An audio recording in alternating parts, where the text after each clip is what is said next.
Welcome to the Tech Decode podcast, where your host, Akhil Minocha, and your co-host, Suresh Kumar Tuluri, aim to demystify the ever-evolving world of technology. Our mission is to simplify tech for all of us, making it accessible and comprehensible. In each episode, we'll delve into the latest tech trends, and our guests will unravel complex jargon step by step. Together, we'll explore intriguing topics such as AI, generative AI, Web 3.0, cybersecurity, and more. Welcome, cyberspace navigators, to the Tech Decode. Every week, we will peel back the layers of the latest trends, ideas that are shaping our digital world, and more. We will dive into the code and crack open the algorithms and dissect the silicon hearts of the machines that are transforming how we live, work, and play.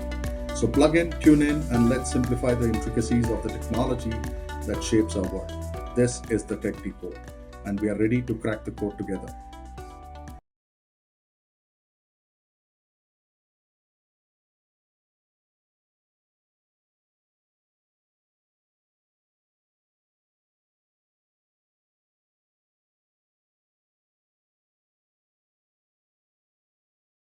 Greetings, tech enthusiasts. This is Akhil Minocha, your host on Tech Decode. And with me is my co-host, Suresh Kumar Tuluri. Today, we have the honor of hosting Nitin Wali, the former Senior Director and Head of India and South Asia for ICANN. Welcome, Nitin. Let me introduce Nitin to the audience. Nitin is a leader in the internet industry with 25 years of cross-geography experience in sales, business development, product management, and public policy. With a passion for technology and a deep understanding of the digital landscape, Nitin has played a pivotal role in shaping the industry and driving its growth. In his last role as a Senior Director of Global Stakeholder Engagement for India and South Asia at ICANN, the not-for-profit multi-stakeholder body responsible for managing the DNS for the global internet, he worked collaboratively with stakeholders like governments, academia, industry, and civil society to help drive digital inclusion for the next billion users. In his previous role, as the regional director and board member of GoDaddy Registry, he was responsible for managing and growing India's critical internet infrastructure. Nitin today continues to shape the internet industry, driving its evolution and propelling it into the future. He's entrepreneurial and passionate in spirit, and he's extremely keen to talk to anyone with a great idea. Thank you, Nitin. It's an honor to host you in the show. Thank you so much, Akhil and Suresh. Wonderful being part of this show today. Thank you. Thanks, Nitin. Nitin, imagine someone completely new to the internet. How would you explain to them what a domain name is? Sure, Akhil. So I think, just picture your website as your digital domain, right? So just like your house has a street address, your website too has a domain name, right?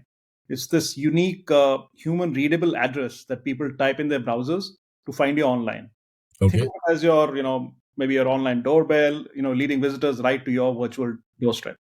Now, without domains, and specifically the DNS, right, or the domain name service, navigating the vast expanse of the internet would be akin to remembering, typing in lengthy numerical sequences for each website, and which is fairly impractical and to some degree, of course, cumbersome, right? I mean, in this day and age, I guess we don't even remember phone numbers, so forget about remembering IP numbers. Yeah. So domain names, in that sense, really serve as the foundational building block that facilitates, seamless and intuitive internet navigation. And now, with the internet being more and more multilingual, both on the content side and on the access side, domains just help make this whole experience a little bit more inclusive. So, for example, today, besides just the known, the ASCII domains, which we are all aware of, right, like .com and .net and .org or .in also for that matter, you could potentially grab a slice of the internet in any of the 22 scheduled Indian languages or even multiple international languages, right? And this is very important in getting the next billion online, for whom even typing a web address in English may actually be a challenge. Very interesting, Nitin. So how does this domain name actually translate to the website that we see? I mean, it all seems like magic. Now, what's behind this magic? Well, yeah, sure. I mean, it's not really magic, but well, yeah, a clever collaboration, between the domain name and something called the IP address, which I kind of alluded to earlier. So your domain name is is like a friendly nickname, with the IP address, which is the technical code that tells computers where a website really lives. And behind the scenes, the domain registry acts like a Yeah. translator, matching your domain name to the corresponding IP address, guiding users to your digital haven. Got it. Got it. So, following up on that, Nitin, in your experience, what role does a domain registry play in managing these crucial domain names? Sure. So, the role of a domain registry is extremely pivotal in maintaining, order and coherence in this vast universe of domains. Right? Last count, we were at, I think, 370 odd million domains. So you can imagine. So it essentially serves as the authoritative repository that meticulously manages and organizes domain names. Picture it as a meticulous librarian in a grand library of the internet. Got uh, it. the domain registry ensures the uniqueness of each registered domain, preventing any duplication or even conflicts. And it keeps a comprehensive record akin to a master catalog, if you may, detailing ownership, registration details, and any pertinent information about every domain, right? And additionally, when someone types a domain name into their browser, the domain registry helps direct that request to the correct server hosting that associated website. So essentially, think of it as the guardian of the internet's addressing system, ensuring its reliability and functionality. Got it. This is very intriguing because I'm sure for most of our listeners or viewers, most of them would be familiar with .com, right? So there's so much beyond the .com domains, right? That's right. So and the new rung of country domains like .ie or .sg was one such wave, and now you're talking about 370 different domains, which is fairly incredible. So let's move on, Nathan. Now let's delve into the process of acquiring and registering a domain name. What are the steps involved, and are there any strategic consideration for businesses for which they acquire these domains? Sure. So, I mean, registering a domain name really involves, or at least it should involve, some degree of thoughtful and mind behind it, right? The first step in selection of a unique and meaningful name that aligns with the purpose and identity of the business or the individual, right? That's very, very critical. And once the desired name is actually chosen, the next step is to check its availability through accredited domain registrars. These registrars serve as intermediaries and facilitating the registration process on behalf of individuals and businesses. And when you talk about, say, for example, strategic considerations, right? A lot of them actually do come to play. When a business is actually trying to come online, they should aim for the name that is not only memorable but is also reflective of their brand identity. It's Got it. about creating a digital brand that resonates with the target audience. Moreover, considering the ever expanding pool of domains, businesses might want to explore unique domain extensions, that better align with their industry or niche, or even their product for that matter, right? Providing a distinctive online identity. And I think importantly, the choice of a registrar is extremely crucial as it influences, the overall domain management experience. Opting for reputable registrars ensures a smooth and secure registration process, reducing the likelihood of future complications, which could be anything from having trouble with renewal, brand management, or any of those other issues. Great. Nathan, with the digital landscape today evolving Mhm. steadily, have you observed any significant trends or changes in the domain registration practices? Sure, okay. I mean, the landscape of the domain registration piece itself has witnessed multiple shifts, to be very honest, which essentially has mirrored the dynamic nature of the digital realm and of I'm always reminded of the saying that change is the only constant, and I think in the digital world that's very, very true. And one significant trend, I think, in the increasing popularity and adoption of unique domain extensions beyond the traditional com and net and all that you mentioned earlier, right? That's very critical. And businesses are in today's day and age, they're really exploring extensions beyond those three or those top four, right? Looking at extensions like say .tech or .ai or .app, to not only differentiate themselves but also align with the evolving trends in technology and industry focus. And in addition, there will also be a choice for brands and geographies and even individuals to get their own domain extension as well. ICANN had done this several years back, The same process is going to open up now, maybe in the next maybe 18 to 24 months as well, right? Which is the new GTLDs, the new generic top level domains. So, for example, instead of my site being, say, at nitinwali.com, it could just be www.nitinwali. Now, this trend also reflects a very strategic approach to branding and marketing in the digital space. Additionally, there is a growing emphasis on securing your premium or valuable domain names as well. So as the internet becomes more crowded, securing concise and memorable domain names is akin to keeping your own digital real estate in that sense. And businesses recognize this, the importance of having this distinct online identity, and hence there is certainly a surge in demand for premium domain names.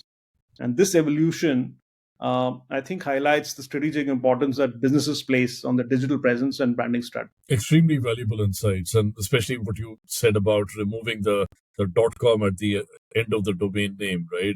www.nitinwali. I'm sure, I mean, at least I didn't know about this trend or this reality setting in, right? I'm not sure about you, Suresh, but this has really come in as an eye opener for me, and I'm sure also for our viewers. So that's to Suresh. Now, Suresh, I'll request you to move ahead with your set of questions, and for Nitin, please move forward. Thank you, Akhil. And first of all, again, Nitin, very insightful thoughts that you have been able to share here. Lovely knowing some of those stats, especially, right? One of the queries that I'm sure all of us will have is speaking of domain names, there are so many different types, and as you rightly articulated, there are new ones as well. What's the deal with these extensions? How do you deal with them? Yeah, so Suresh, I think each of these extensions, in that sense, is like a different neighborhood in a digital city, right? Of course, in the early part of the internet, we obviously had just .com and the net. Then there was another way where we got something like a .info and some other associated extensions. Then there was first round of the new GTLDs, which I talked about earlier, and now the second round of new GTLDs will be available. So I think each of these extensions, when they come, has its own purpose, right? So .com is kind of associated with being the business district, if you may, in that city, right? .org is the non-profit community hub. .in is the vibrant Indian street market. So choosing that right extension, I think, helps visitors understand what kind of website they're landing on, and they set the right expectations before they even step through that digital door. So I think that's very, very critical. Super, super. And are there any rules for picking up a specific domain name, or just users or enterprises? Do they just go wild and creative in selecting a particular domain name? Yeah, wild and creative is good. Yeah, I mean, I think creativity on the whole is certainly encouraged. And even when I kind of speak to your business owners or enterprises and stuff, I think the first thing we tell them obviously is that you actually do get creative. You never know what you're going to launch, what product you're going to launch. So get as many digital real estate that you can. So I think that's certainly good to do. But having said that, there are certainly some guidelines around it in terms of when you're actually going and approaching the domain market space. So if I take in another analogy, just think of it like naming your house, right? Yeah. So you wouldn't want something offensive or confusing when you're actually naming a house, right? Same is the case with domain names. And when domain names, you really can't really infringe on trademarks or mislead users in that sense, right? And if two people want the same name, it's like two houses claiming the same plot, right? So the registry has a system to determine ownership based on who registered first. So that does come into play. And having said that, there are obviously lots of names on which there are, for want of a better word, I guess there are lots of fights and disputes. But I guess that's part of life. So yeah. Very good. While I consider myself lucky to have my name as the domain that I also own, and the same with my family members. But what Wow. happens if someone else has already snagged your dream name? What do they do? I guess first thing is just relax and don't fret about it. So just like you might check if a house is available before buying, there are domain availability checkers also, right? So if you even go to any of these registrars, you type in the name that you really want and you check, it'll probably give you available or not available, right? So those tools really tell you if your desired name is free or already taken. So that's step number one. But if it's taken, again, like I said, you don't need to despair. Get creative, maybe add a dash or two or explore some other extensions. And again, the extension list we talked about, right? It's extensive. It's extremely extensive now. So you could really go crazy even there in that sense. So I think the one thing I would kind of point out here is that we need to remember is that your domain name is honestly like your online signature, right? So make it memorable, make it unique, make it as close to your brand or your individuality as you can. And if you still want the exact match that you were looking for, which is not available online, there are certainly aftermarket services that can help you through the process of trying to get that back if you so want. Fabulous. That's really insightful. Um, the other question is that, how long does it last in terms of ownership of this domain, right? Does one have to register it once but renew it later on year, or is it for perpetual time? How does the mechanism work for that? Yeah, so you can register it for a period, and the good thing is that most registries now, as of now at least that I'm aware of, can register domain names up to 10 years. So that's a fairly sizable time period. The one thing I think I want to clarify here is that whenever you are getting a domain name, you are never buying a domain name. Actually, you are actually leasing that domain name. So for that period. So just for clarity's sake. Well, But yeah, typically registrations happen usually for about a year. That's what the general trend is, that people register it for a year and then renew it every year, right? Obviously, at every renewal period, you could renew it for another year, another 3 years, 5 years, or 10 years, like I kind of mentioned, right? So you could do that, and even if you want for longer periods beyond that, you just have to remember to make sure that you actually do that, right? I think that's very, very critical. I think a couple of years back there was a case. I think it was in India only. I think Google lost one of its spaces, Yeah, and imagine yeah, Google forgetting to renew, right? So, and imagine the business behind it and all of the other associated issues. So I think that's very, very critical. Even when people are getting domain names, that they should remember to renew or just set an auto renewal for it. So yeah, that's critical. great. Talking on the topic of the unique extensions which are coming up, right? So you spoke about .ai in the world of artificial intelligence. We are seeing .auto and so on. So what's the trend with regards to the new extensions being come up, right? How does a mechanism of introducing a new extension come up in this world? Sure. So, introducing these new domain extensions is a fairly meticulous process, which is overseen by, ICANN, which is the Internet Corporation for Assigned Names and Numbers. And this organization has been doing this for over 2 decades now, so it's a fairly stable process. And they ensure that this addition of new extensions aligns with the overall stability and security of the Internet's addressing system. This process involves a fairly comprehensive evaluation. They consider factors such as technical feasibility, potential impact on existing extensions, and the value it brings to the internet community. And just going back to the earlier point that I pointed out in terms of domain extensions being available in all 22 scheduled languages. So a lot of work even goes within the language community as well to make sure that what you're writing there is essentially what you really mean to write, because of the script changes and all of those other pieces. So there's a lot of technical work which really goes behind the scenes, which I guess majority of us don't really ever come to know. But I guess that's the beauty of the internet as well, right? And the way ICANN does it is that ICANN invites proposals from entities interested in operating a new domain extension. These proposals undergo thorough scrutiny to ensure that they meet the necessary criteria and standards. And if approved, the new extension is added to the domain name system, becoming a part of the global infrastructure. And this stringent evaluation process is in place to maintain the integrity of the domain name system and ensuring that new extensions enhance the overall functionality and diversity of the whole internet. Brilliant. Um, you spoke about security, which is quite important in, for that matter, any kind of world, right? Whether it is in Yeah. the traditional IT world or otherwise.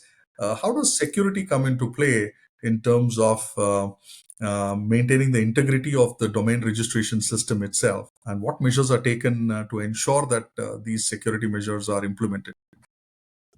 Sure. So, I mean, security in itself, of course, is certainly a top priority, not only in the domain registration system, like you kind of mentioned, it's across the board, right? And with folks in the cyber world getting smarter, I guess, day by day, pun intended, I think it's very, very critical that security is top notch. So the way I think most folks, at least in the technology space, and I can say for ICANN certainly because I have worked there, they look at the whole piece as a security first approach versus an afterthought, right?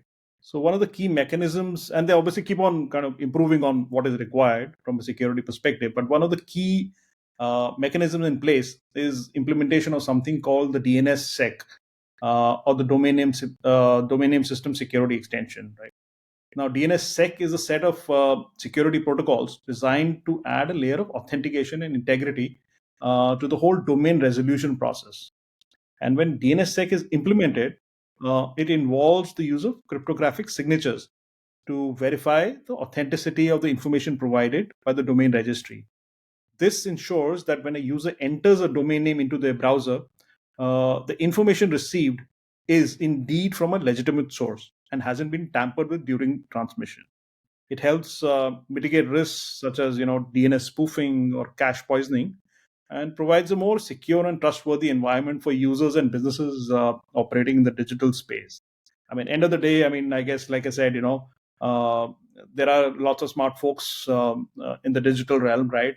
And there are things like the dark web and everything else going on.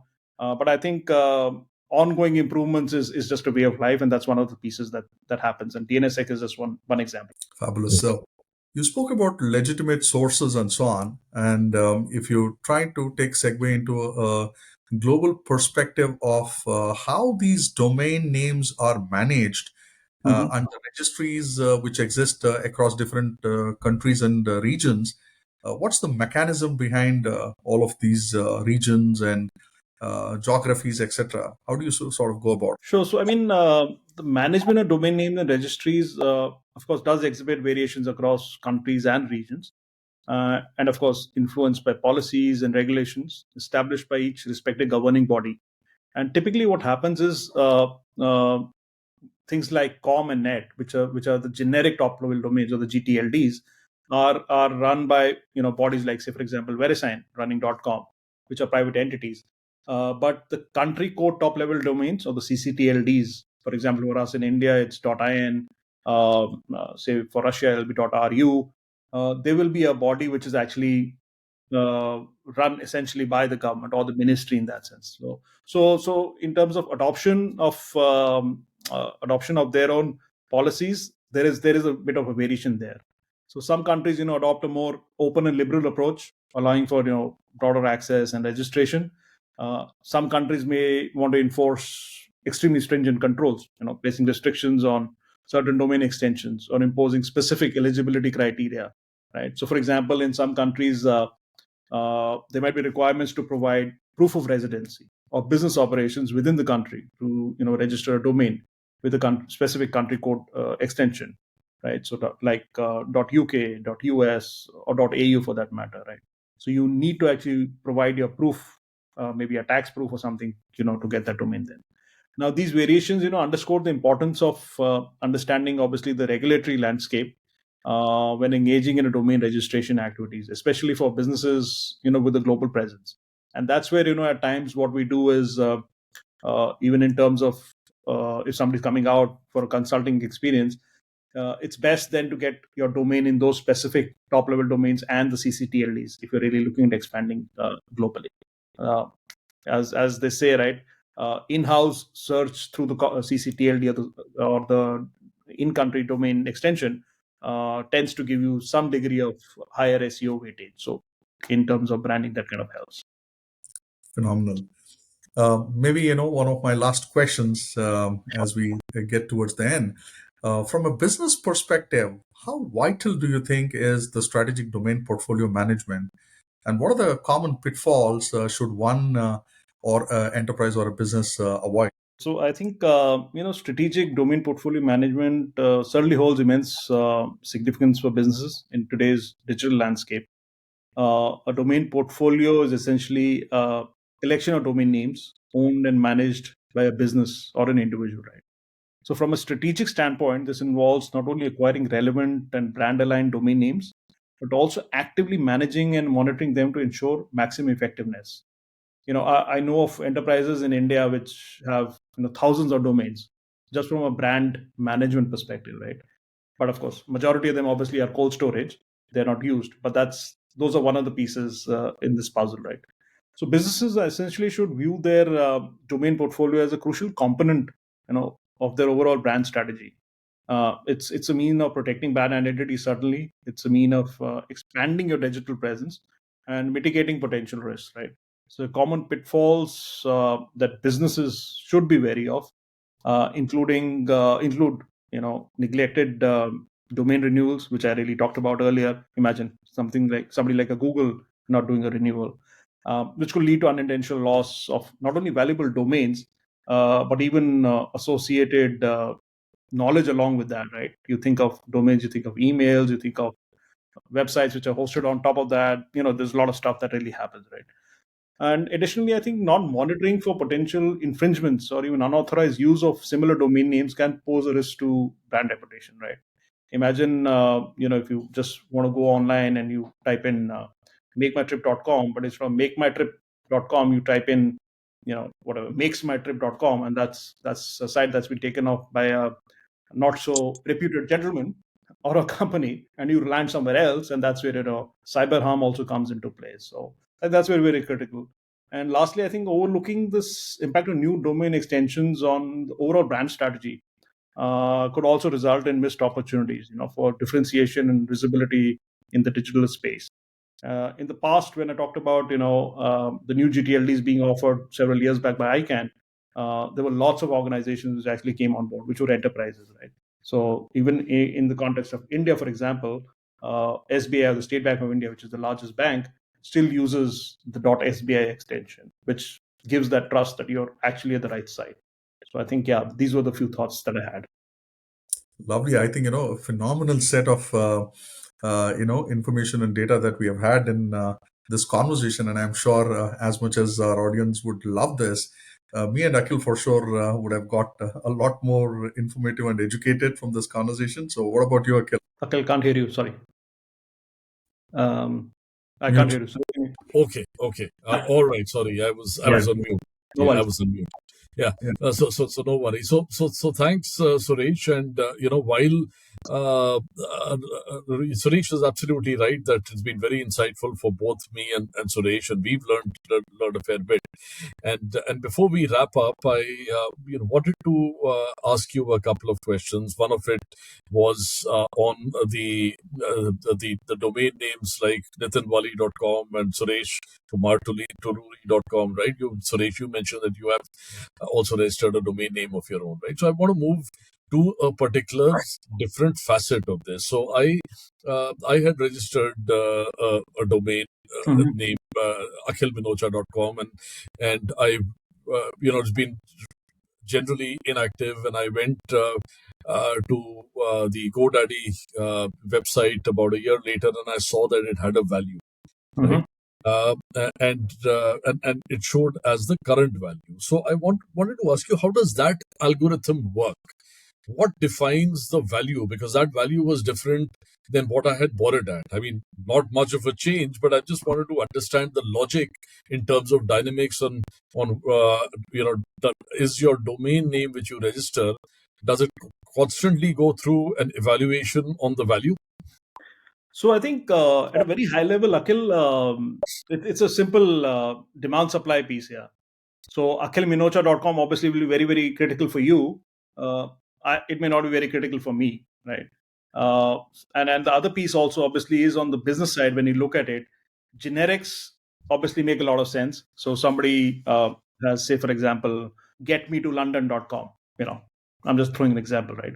So I may not be in that business, but somebody in the travel space, for him or her it may be very, very critical. And if he gets that domain name, he could actually get a lot of traffic online, and as a result of that traffic online, he obviously converts that into business for him or herself, right? So I think Got that's very, very critical. But in terms of your piece, in terms of evaluation, it really doesn't go through a evaluation every 3 days, 5 days, month, or 6 months, or whatever. But yeah, there are certainly a lot of aftermarket services where you can put in a domain there, and then at given moment in time you can actually ask them what's the real value, and then they have algorithms and they have models to kind of define those values based on parameters. That happens. Got it. So Nitin, for our listeners considering domain registration, what advice would you offer to ensure a smooth and effective process of domain registration? Sure, Akhil. I think some of the pieces that we really talked about earlier in this conversation, right? So, um, those who are actually embarking on this domain registration journey, right? My very simple advice would be to begin with a clear understanding of your brand identity and online objectives. What do you really want to achieve out of that? Do you want folks to come in? Do you want people to buy something? Have that clarity in mind. Then choose a domain name that only not only aligns with your brand, but it also memorable and easy to spell. Right? It's very very critical. And again, at least in the .com world, you probably will not get a small domain name now, but in other extension, you probably will. So that's one way of looking at your options. And I think the other piece that I also called out earlier was in terms of collaborating with reputable domain registrars to ensure that the whole process is secure and it's seamless. Tomorrow, if you want to do something else with that additional with your domain, they would also probably be the right people to guide you and help you do that, right? And I think regularly monitor your domain portfolio, any changes in industry landscape, right? Do that because that ensures that your online business will also evolve along with along with the business. This digital realm, of course, is dynamic, and a strategic approach to domain registrations can, significantly contribute to the success of your online ventures. Again, India is known as the startup capital now of the world.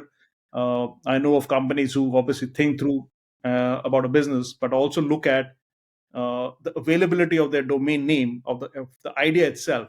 If that's not available, they actually change the name of the company, change the name of the business. So that's how valuable and how critical it is to today's businesses. Lovely. Fantastic insights, Nitin. Fantastic. So, we greatly appreciate your time and expertise, Nitin, in unraveling the complexities of domains and domains registries. A very big thank you to our listeners for listening in, for unraveling the internet and unraveling the domain, and also to my co-host Suresh Kumar Tuluri for playing along and getting all the responses and the secrets and the dark secrets of the internet for our audience. So fellow listeners and viewers, stay tuned for more insightful discussions on the Tech Decode. Thanks for now. Thank you so much, guys. Thank you.